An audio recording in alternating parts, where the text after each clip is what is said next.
शुकाचार्य जी आए, परीक्षित जी ने चरणों में प्रणाम करके कहा, जल्दी मरने वाली की मुक्ति का उपाय बताओ। तब शुकाचार्य जी ने कहा कि तुम मुक्ति चाहते हो, मुक्ति के लिए 7 दिन की आवश्यकता नहीं होती, मुक्ति के लिए तो एक क्षण बहुत है। सावधानी से सुनना। सुखदेव जी कहते हैं, बोले परीक्षित तुम कह रहे हो 7 दिन में तुम्हारी मृत्यु होने वाली है, पर मुक्ति के लिए 7 दिन की अवधि की आवश्यकता नहीं है, 1 सेकंड मैं भी चला जाता हूं, 7वें दिन फिर आऊंगा, और 7वें दिन तक्षक सर्प जब तुम्हें डस रहा होगा, वो तुम्हारी मृत्यु का जो अंतिम क्षण होगा, उस क्षण में मैं तुम्हें मुक्ति दिला दूंगा। क्यों? मुक्ति के लिए कुछ नहीं करना, केवल क्या करना, अंते नारायण स्मृति, अपनी अंतिम श्वास में नारायण बोलना है बस, अपनी अंतिम श्वास में श्री कृष्ण बोलना है बस, अपनी अंतिम श्वास में भगवान का कोई भी नाम बोल दो, तुम्हें मुक्ति मिल जाएगी। कितनी बड़ी विडंबना की बात है। आपने जीवन भर क्या किया, सब एक तरफ, अंतिम क्षण में अगर आपने भगवान नाम ले लिया तो आपके जीवन के सारे बुरे कर्मों को नजरअंदाज करके आपको मुक्ति दे दी जाएगी। आप कहोगे महाराज जी ये तो बहुत गलत है ना, किसी व्यक्ति ने जीवन में किसी के साथ, किसी को मारा, किसी को लूट लिया, किसी के साथ बहुत बुरा किया, इतना बुरा कार्य उसने किया, और वो अंतिम श्वास में नारायण बोल करके मुक्ति प्राप्त कर लेगा। यही तो विडंबना है। क्या? हर एक बात बहुत ध्यान से सुनिएगा, सब वेद प्रमाण हैं, सब शास्त्र प्रमाण हैं, सब संत प्रमाण हैं। व्यक्ति कितना भी प्रयास कर ले, जब उसकी मृत्यु समीप आती है ना, वो ठाकुर जी को ऐसे भूल जाता है जैसे याददाश्त चली गई हो, उसको नाम ही याद नहीं आता। वो बार बार सोचेगा, वृंदावन में जिनका दर्शन करते थे उनका नाम क्या था, आएगा ही नहीं याद। राम कृष्ण हरि नारायण गोविंद मधुसूदन मुकुंद मुरारी, ये सारे नाम भूल जाता है वो व्यक्ति। जन्म जन्म मुनि जतन कराही, अंत नाम कही आवत नाही। अंत में नाम याद नहीं आता ठाकुर जी का। तो कोई व्यक्ति अगर ये विचार कर रहा है कि अंतिम क्षण आवे तो मैं भगवान नाम गा लूंगा, मुक्ति तो मिल ही जाएगी, याद ही नहीं आएगा। आप कहेंगे तो फिर याद किसको आता है? जिसने अपनी युवा अवस्था से, बाल अवस्था से, कुमार अवस्था से ठाकुर जी को याद किया हो, खूब स्मरण किया हो, खूब ठाकुर जी को भजा हो, वही अपने अंतिम काल में ठाकुर जी को याद कर सकता है। और जाने भजन करना ही शुरू किया 50 के बाद, ठाकुर जी शमशान में थोड़ी आमेंगे मिलवे वैसे। लेकिन जिसने बचपन से भजन किया होगा उसको 55 में ठाकुर जी जरूर मिल जाएंगे। और जाने भजन ही 55 में शुरू किया है, बुरा नहीं मानना बड़े बुजुर्ग यहां जो बैठे हैं, आप लोगों को नहीं कह रहा हूं मैं, मेरा संकेत उन लोगों के लिए जिन्होंने 55 तक नहीं किया, 55 के बाद शुरू किया। 55 के बाद भजन शुरू करते हैं तो ठाकुर जी भी उसको ज्यादा सीरियस लेते नहीं, उसके भजन को। बोले रहने दे, तू मत करे, ना ही करे तो ठीक है, पूरा जीवन तो तेने निकाल दिया ऐसो आराम में। और जब इंद्रियां शिथिल हो गई, इंद्रियां कोई काम की ना बची, तो उन इंद्रियं ते मोह को भज रहा है। जब इंद्रियां बलवान थी तब तो तेने खूब भोग भोगे, तब तो खूब धुआं उड़ाए, तब तो खूब पीरो पीरो पानी पियो। और अब जब दांत नाए बचे हैं, जीव नाए बची है, खुल्ल खुल्ल कर रहे हैं, फेफड़ा सबरे बर्बाद है गए, चलो फिरो जावे नाए बिना लाठी के। अब कहा सोच रहे हैं, बोले अब चलो ठाकुर जी की शरण में हम बे, पूरा शरीर सड़ाए के अब लाओ मेरे पास। ठाकुर जी भी कहते होंगे धरो रे या कोने में, तेरो भजन लगेगा ही ना। जिसने जीवन भर भजन किया होता ठाकुर जी उसी को स्वीकार करते हैं, और जो सब तज करके। इसलिए भैया अगर आप यहां कथा में बैठे हैं और आपकी आयु बहुत कम है, अपने आप को सौभाग्यशाली मानिए कि इतनी जल्दी ठाकुर जी आपको स्वीकार कर रहे हैं। क्योंकि एक समय निकल जाने के बाद जब आप भक्ति मार्ग में आते हैं तो ठाकुर जी फिर कहते हैं कि अब कोई फायदा नहीं, जब चिड़िया चुग गई खेत, अब क्या फायदा।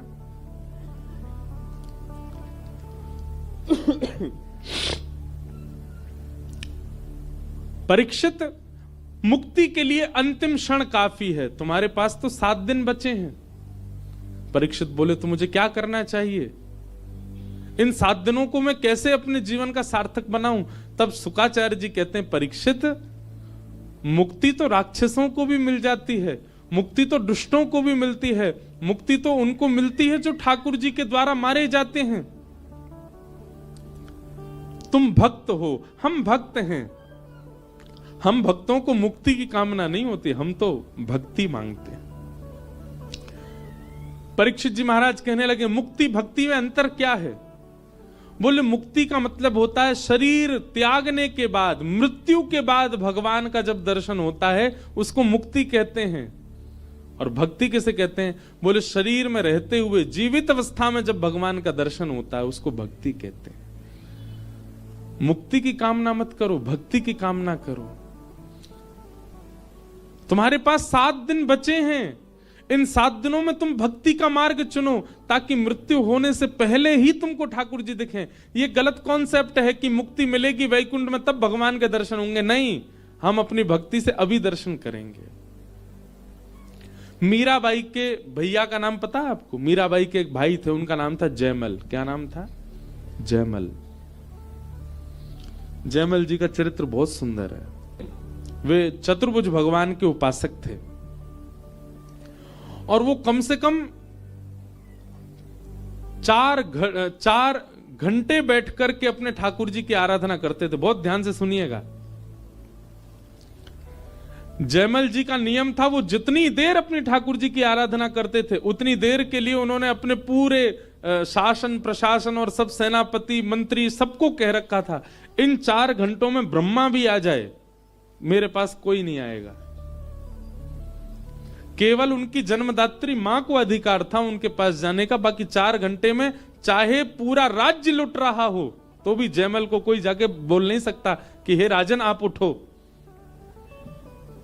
तो एक बार की बात है, ठाकुर जी की इतनी आराधना करते थे, सब लोग सावधानी से सुनना।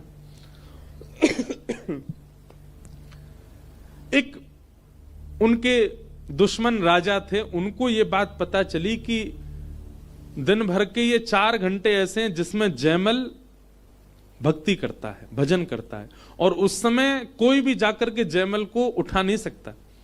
अगर हम अपनी सेना तैनात करके उसी समय में 4 घंटे के भीतर अगर आक्रमण कर दें और पूरे नगर पर कब्जा कर लें तो जयमल कुछ नहीं कर पाएगा। और उन्होंने वही किया।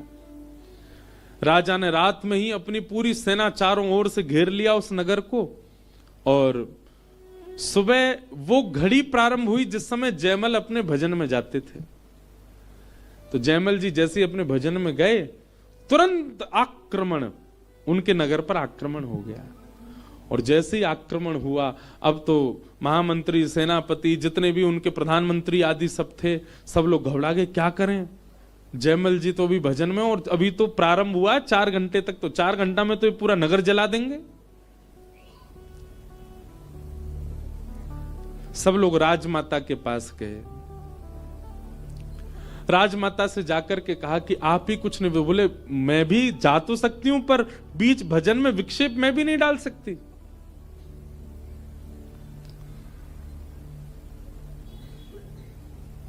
भजन कर रहे थे जयमल जी, और जब राजमाता गई तो वो अद्भुत अद्भुत ध्यान में थे। मतलब एक आध स्वर से वो ध्यान से निकलने वाले नहीं थे, ऐसी स्थिति में थे। तब राजमाता ने जाकर के जयमल से प्रार्थना की, बेटा पूरे नगर पर आक्रमण हो गया है, तुम कुछ निर्देशन दो, नहीं तो हमारा पूरा नगर जल जाएगा। जयमल जैसे तैसे अपने ध्यान से बाहर आए और आकर के कहा, अगर कोई और भगवत संबंधी आवश्यक कार्य होता तो मैं उठ जाता, पर राज्य की रक्षा तो मैं थोड़ी करता हूं, मेरे ठाकुर जी करते। आप चिंता मत करो मैया, ये सब रक्षा करेंगे। और जयमल जी अपने पुनः ध्यान में चले गए।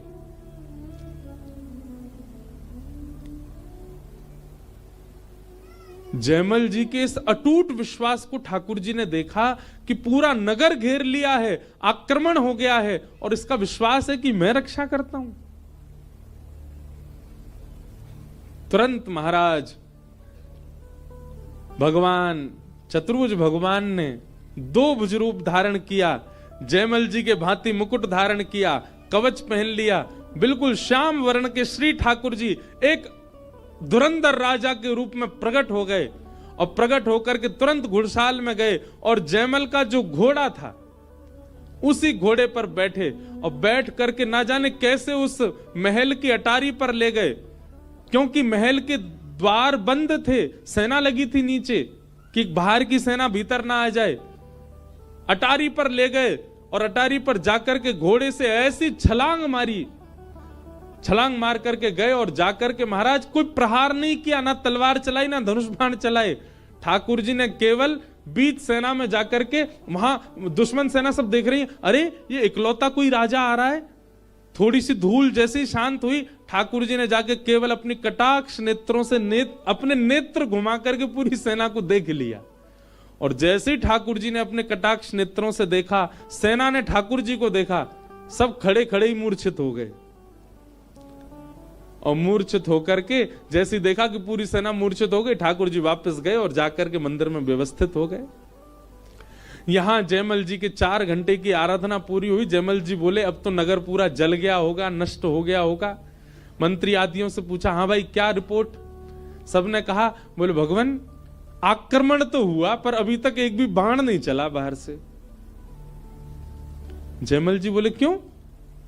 बोले हमने अनुमान लगाया तो सेना तो बहुत है, इतनी सेना है कि हमारा पूरा राज्य नष्ट हो जाएगा, परंतु पता नहीं क्यों अभी तक आक्रमण नहीं हुआ।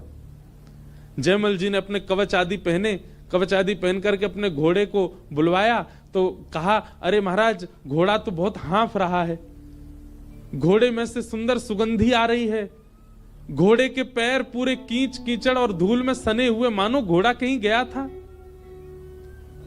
जयमल जी बोले ये कैसे संभव हो सकता है? जयमल जी फिर भी बैठ गए। मुख्य द्वार खुला, जैसे जयमल बाहर गए, बाहर जाकर के देखा तो पूरी सेना तो चारों ओर खड़ी है मारने के लिए, पर सब मूर्छित पड़े हैं। और मूर्छा भी कैसी, कोई मृतक नहीं है, केवल मूर्छित पड़े हैं। जयमल जी ने जाकर के जब देखा, सब मानो विरह में हैं, हाँ नाथ हाँ नाथ हाँ नाथ कहती पूरी सेना। जयमल जी ने जाकर के जो मुख्य राजा था उससे जाकर के बात की, उसके ऊपर थोड़ा पानी का छिड़काव किया, वो होश में आया। बोले क्या बात है, तुम सेना लेके आए, तुमने आक्रमण क्यों नहीं किया और ये सब मूर्छित क्यों पड़े हैं? वो राजा रुदन करने लगा, चरण पकड़ लिए, बोले तुमने किसको भेजा था बाहर? जयमल जी बोले किसको भेजा था मतलब? बोले हम आक्रमण कर रहे थे, उस समय एक बड़ा युवा सा एक राजकुमार घोड़े पर बैठकर, इसी घोड़े पर बैठ करके आया था।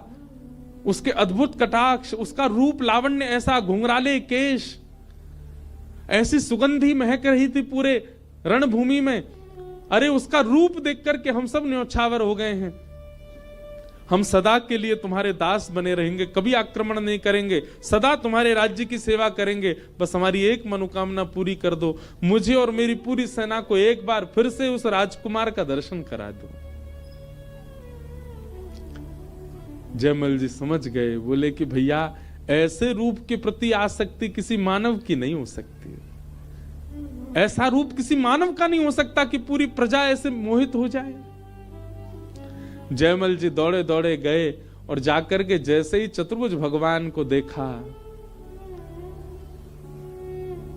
ठाकुर जी मंद मंद मुस्कुरा रहे हैं, मूर्तिमंत होकर के खड़े हैं। जयमल जी को विश्वास हो गया कि यही हैं, उस शत्रु राजा को लेकर के आए, अपने चतुर्भुज भगवान का दर्शन कराया और दर्शन करा करके बोले क्या यही आए थे बाहर?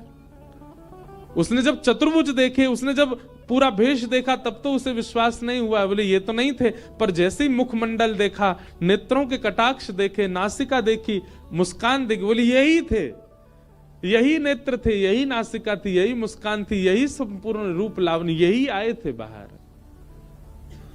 जयमल जी न्योछावर हो गए अपने ठाकुर जी के आगे, धन्य है ऐसी ठाकुर जी की भक्त वत्सलता। तो मुक्ति का मतलब होता है मृत्यु के पश्चात भगवान का दर्शन। भक्ति का मतलब होता है जीते जी भगवान का दर्शन, जीवित अवस्था में ठाकुर जी का अनुभव। तुम भक्ति मांगो, मुक्ति मत मांगो। तब परीक्षित महाराज ने मुक्ति की कामना की और श्री शुकाचार्य जी ने अब भक्ति। उद्धव विदुर संवाद आया, जहां यहीं हरिद्वार में विदुर जी महाराज ने मैत्रेय मुनि के आश्रम में आकर के भागवत धर्म का श्रवण किया। कपिल देवभूति संवाद में कपिल भगवान ने देवभूति माता को अद्भुत ज्ञान उपदेश किया। देवभूति माता के अनेक प्रश्नों का उत्तर भगवान कपिल दे रहे हैं। ध्रुव चरित्र का भाव आया, जहां पर नन्हे से ध्रुव जी ने मधुवन में जाकर के भगवान के प्रत्यक्ष साक्षात्कार किए। उनकी पूरी परंपरा का वर्णन किया गया, जहां पर भगवान के पृथु अवतार का भाव भी सुनाया गया। नरकों का वर्णन किया, मनवंतरों का वर्णन किया, रहुगण जड़भरत संवाद आदि ये सब प्रसंग सुनाए गए। सबको हम केवल स्पर्श करते हुए चल रहे हैं। तत्पश्चात भगवान के एक परम भक्त हुए, जिनका नाम है वृत्रासुर। वृत्रासुर का चरित्र सुनाया गया। लगभग बहुत वर्षों से मैंने वृत्रासुर का चरित्र कहा नहीं, आज थोड़ा इसका विस्तार करेंगे। बहुत ध्यान से सुनिएगा।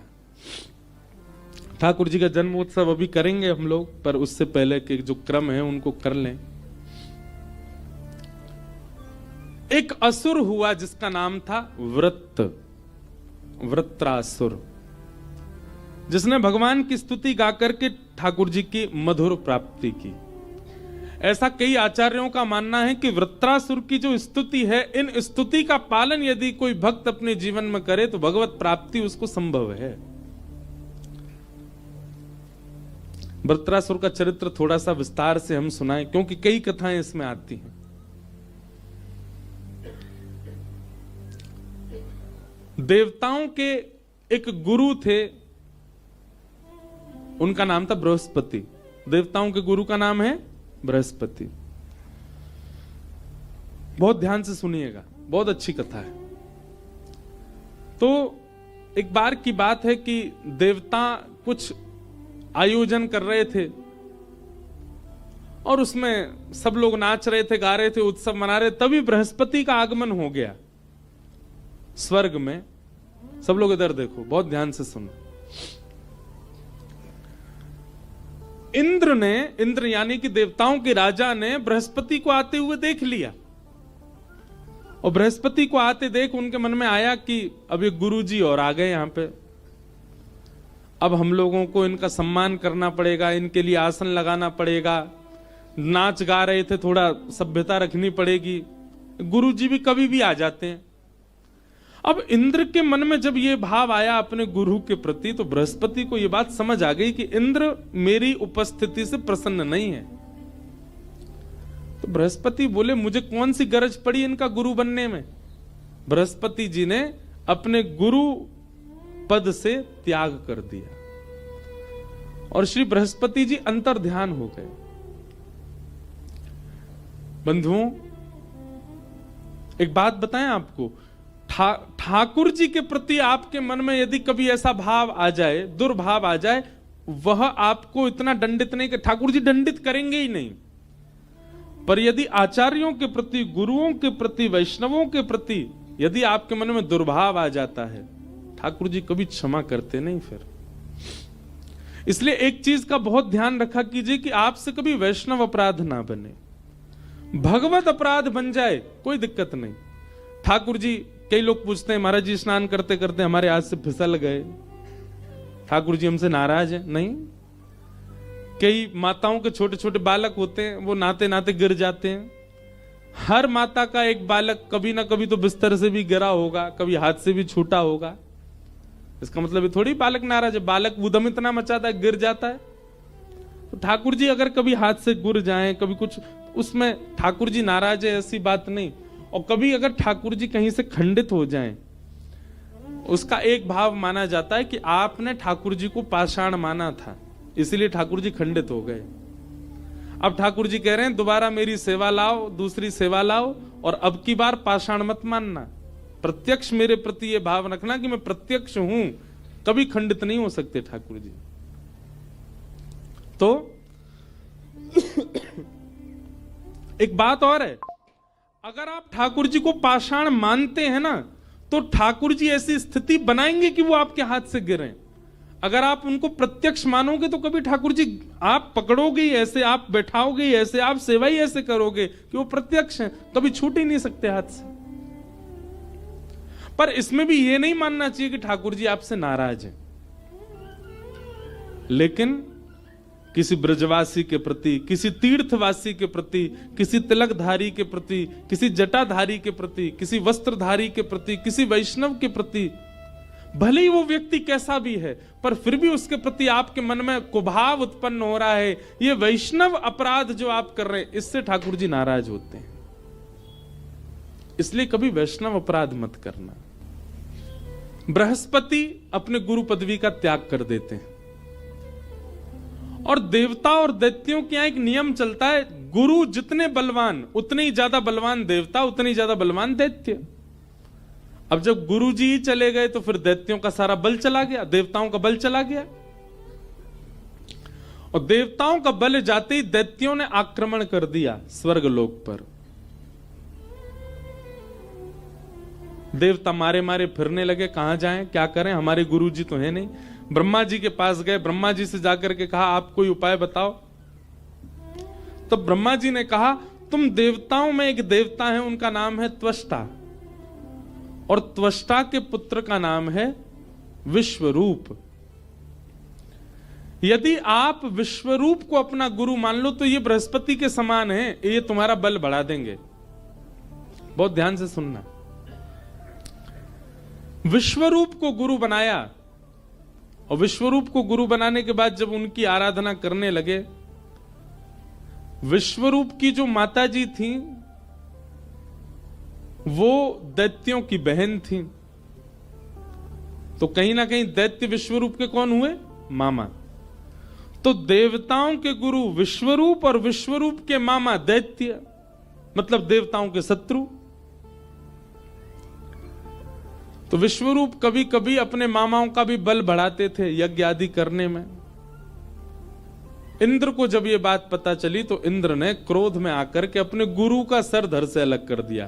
पहले तो बृहस्पति का अपमान किया, और फिर उसके बाद में दूसरे गुरु जो बने विश्वरूप, उनका सर धड़ से अलग कर दिया, जिसके कारण इंद्र को ब्रह्म हत्या लग गई और वो अब स्वर्ग में राज्य नहीं कर सकते। तब इंद्र ने कहा अगर मेरे इस ब्रह्म हत्या के दोष को कोई लोग अपने ऊपर धारण कर लें, मेरे ब्रह्म हत्या के दोष को यदि कोई अपने ऊपर ले ले, तो मैं उसको, एक मेरा दोष लगेगा, दूसरी तरफ मैं उसको वरदान दूंगा। 4 लोग आगे आए, ब्रह्म हत्या का दोष जिन्होंने अपने ऊपर धारण किया। सबसे पहले जल। तो जल में उठने वाला जो फैन है, जो झाग हैं, कभी कभी समुद्र में होते हैं, वो ब्रह्म हत्या का दोष माने जाते हैं। उनका स्पर्श करके स्नान करना चाहिए। दूसरा आगे आई वृक्ष।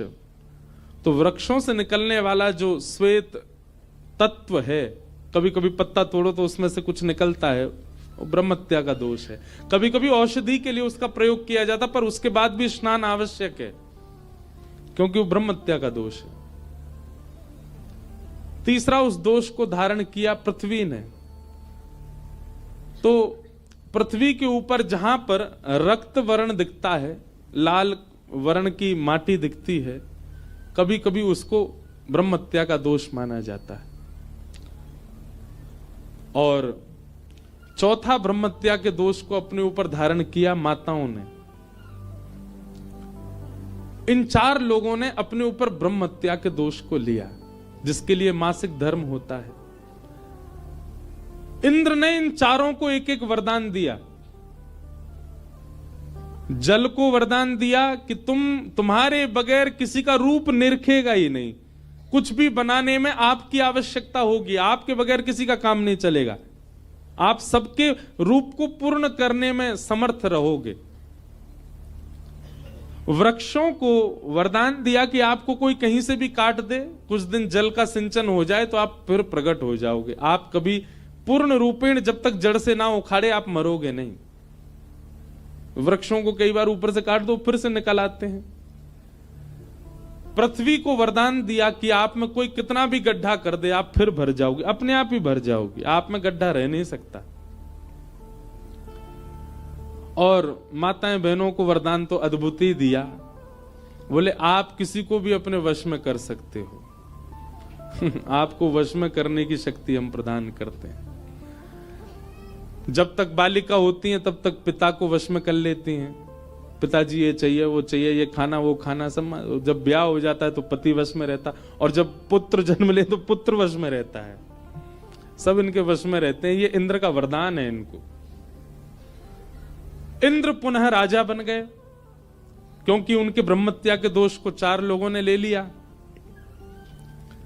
परंतु विश्वरूप जिनको मारा गया था उनके पिता ने इंद्र से बदला लेने के लिए, मेरे बेटे को मार दिया इंद्र ने, उन्होंने यज्ञ से एक नया बालक उत्पन्न किया जिसका नाम हुआ वृत्रासुर। वृत्रासुर इतना भयानक राक्षस था कि देवता त्राहिमाम करके दौड़ने लगे उससे बचने के लिए। परंतु यज्ञ करते समय त्वष्टा से एक गलती हो गई, उन्होंने मंत्र का उच्चारण किया, उसमें अनुस्वार की गलती के कारण इंद्र का शत्रु बालक तो हुआ, इंद्र को मारने वाला नहीं, इंद्र से मरने वाला बालक हुआ। लेकिन वृत्रासुर इतना बलवान ब्रह्मा जी के पास गए, बोले क्या करें, ये तो हमको मार देगा, देवता सब खत्म हो जाएंगे। तब ब्रह्मा जी ने कहा एक ही उपाय है। बोले क्या? दधीच मुनि के पास जाओ और उनकी अस्थि यानी कि हड्डी, उनकी हड्डियों से वज्र बनेगा, उसी वज्र से मरेगा ये। अब देवता सब बोले हम किसी ऋषि से जाके कैसे कह दें अपनी हड्डी दे दो। ब्रह्मा जी बोले देख लो, अगर दे दें तो तुम बच जाओगे, नहीं तो सब अलविदा। देवता दौड़े दौड़े दधीच मुनि के पास गए, दधीची जी से जाके कहा कि आप अपनी अस्थि प्रदान कर दीजिए, हड्डी दे दीजिए। दधीच मुनि ने बलिदान किया और अपनी हड्डियां प्रदान कर दी देवताओं को, और उसी से वज्र बना जिससे वृत्रासुर के साथ युद्ध हुआ। पर युद्ध से पहले वृत्रासुर ने भगवान की स्तुति गाई, और ये स्तुति सुनने लायक है, याद करने लायक है। अहम हरे तव पादैकमूल दासानुदासो भवतास्मि भूयः मनस्मरेता सुपतेर्गुणांस्ते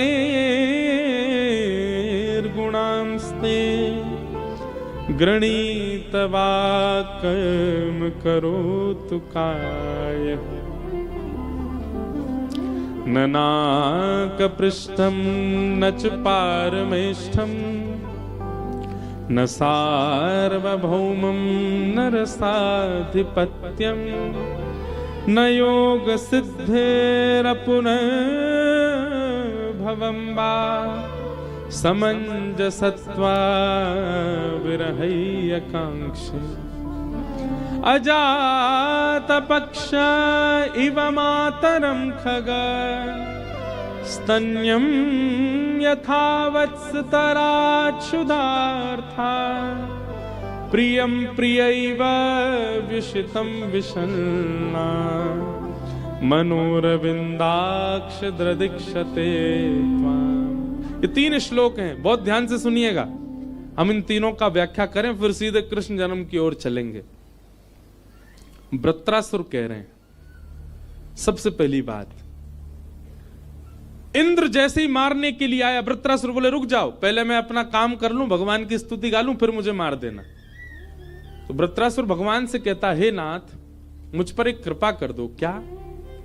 दासानुदासो भवतास्मि भूयः, मैं आपके चरणों के जो दास है ना, आपको जो भजते हैं, ऐसे दासों के दासों का दास मुझे बना दो, ऐसी कृपा मुझ पर कर दो।